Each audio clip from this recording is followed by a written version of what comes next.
فيها فاكهة والنخل ذات الأكمام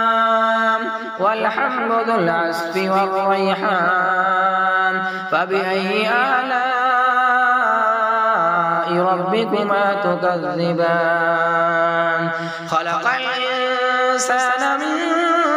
صلصال كالفخار وخلق الجان من مارج من نار فبأي آلاء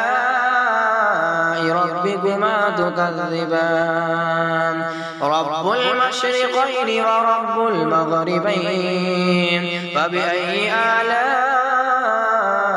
ربكما تكذبان مرج البحرين يلتقيان بينهما برزخ لا يبغيان فبأي آلاء ربكما تكذبان